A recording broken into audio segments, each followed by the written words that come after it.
Hughes was best known for being an aviator, movie producer, and billionaire, and an extreme hypochondriac. Howard Robard Hughes Jr. was born on December 24, 1905, in Houston, Texas, to Howard Robard Hughes Sr. and Ellen Hughes. Hughes attended private school in Boston, Massachusetts, where he slacked in classwork but excelled at golf. Hughes' mother died in early spring of 1922 while he was attending Thatcher School in California. Although Hughes never graduated high school, his father, Howard Robard Hughes Sr., arranged for his son to attend classes at Caltech by donating large sums of money to the school.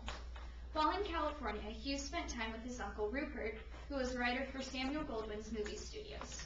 Rupert was the one who inspired Hughes to pursue an interest in filmmaking. Afterward, Howard decided to return to Houston and enrolled at Rice University, then known as Rice Institute. Hughes' father died suddenly just a few short weeks after Hughes Jr. had turned 18. Due to this, Howard inherited majority of the family estate and decided to drop out of Rice. The day after Christmas of 1924, Howard was granted legal adulthood, which allowed him to take over the family tool company, Hughes Tool Company. After the summer of 1924, Howard and his first wife, Ella Rice, moved to Hollywood, where Howard first pursued his interest in making movies. After his first attempt failed, he hired Noah Dietrich to head the movie subsidiary of his tool company and hired Louis Milestone as director. This new team won an Academy Award in 1928 for 2 Arabian Nights.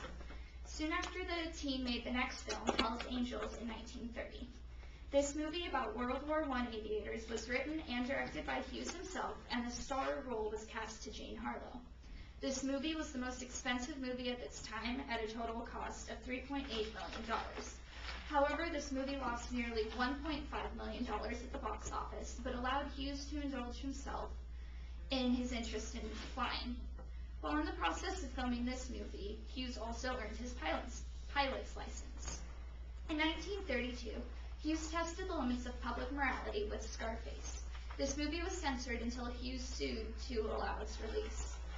In 1941, he continued to test the limits of public morality with The Outlaw, which was extremely controversial for its sexual explicit advertising and content. It was in the early 30s that Hughes built the Texas Theater, the movie house in the Oak Cliff section of Dallas, in which Lee Harvey Oswald was arrested in 1963 for the assassination of JFK. The closeness of both men to the CIA makes it all but certain that the Texas Theater would have become a secret meeting place for spies.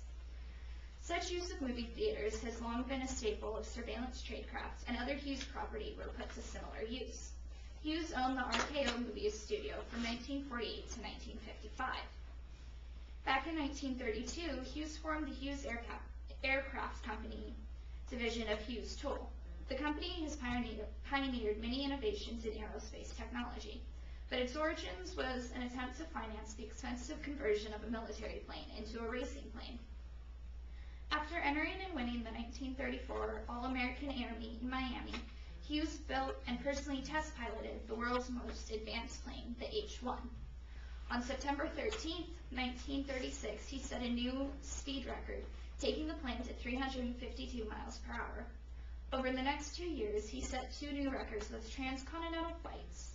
Between July 10th and July 14th, 1938, Hughes piloted a special Lockheed 14 with a crew of 4 on a flight around the world. He cut Lindbergh's New York to Paris record in half and finished the trip in just 3 days, 19 hours, and 17 minutes. Houston's airport was renamed in his honor.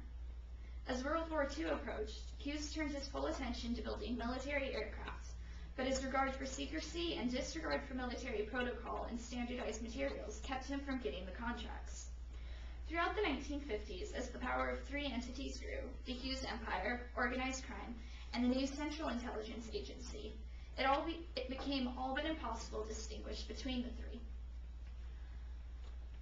By the end of the decade, Hughes' chief of staff, Robert Mao, had orchestrated the CIA's dirtiest secret, plots to assassinate Cuban leader Fidel Castro with the help of 2 heads of organized crime.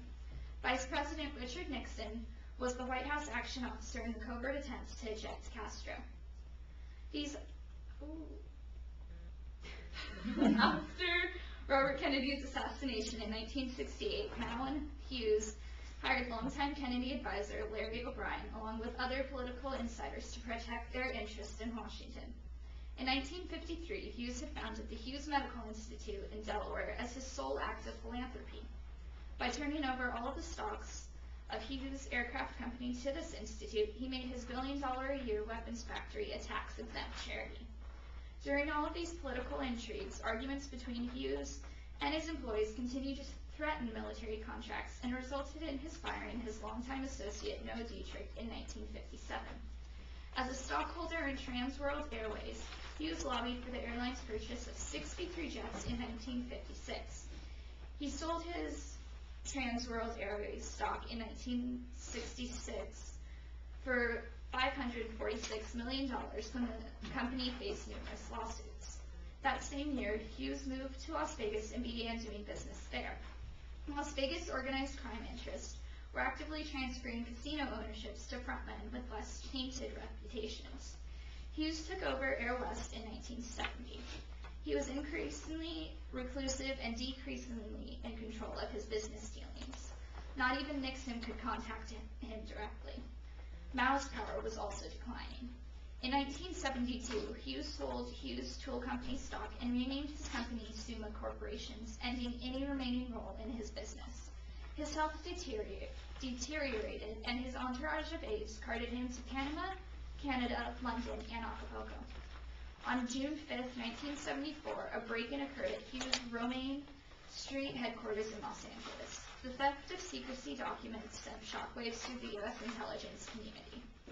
Hughes died April 5, 1976, en route by private jet to a hospital in Houston.